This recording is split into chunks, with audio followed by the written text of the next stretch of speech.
Last month po, o noong July 13, 2024, naglabas ang Senado through the Senate Committee on Women, Children, Family Relations, and Gender Equality, and approved by the Senate President ng contempt citation and order to arrest laban sa Chinese national na si Guo Huaping, also known as Alice Leal Guo. Nagpapasalamat ako sa Senate President sa maagap na tugon nila para mailabas ang arrest order.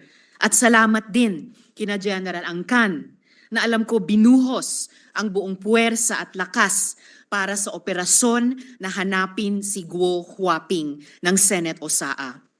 But Mr. President, I am now in receipt of information that this person was already in fact out of the country on July 18, 2024 to Kuala Lumpur, Malaysia. Ipapakita ko po ang dokumentong ito bilang patunay na pumasok sa Malaysia si Alice Guo.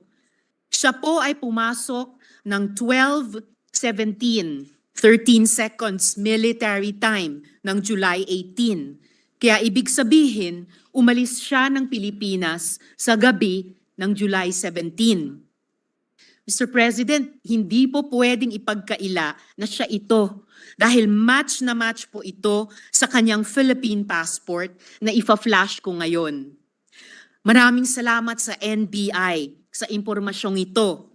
Patuloy ang pag-track nila kay Alice Guo.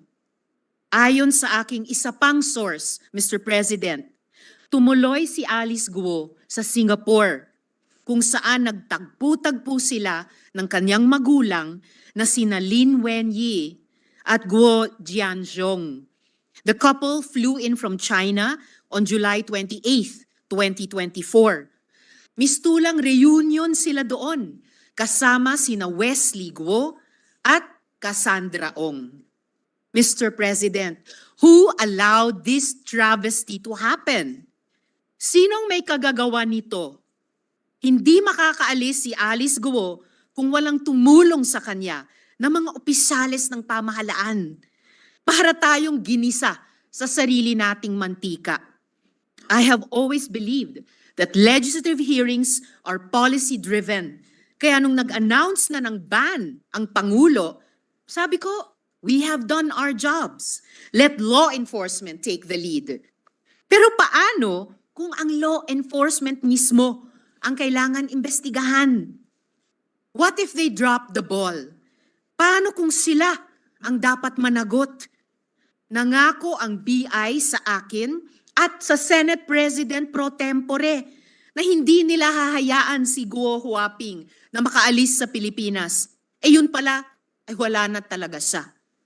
Mr. President, kung hindi po natin ito gawan ng paraan as an institution, as a country, parang nagpasampal tayo sa dayuhang ito na paulit-ulit ni sinaula ang ating mga batas, patakaran at proseso.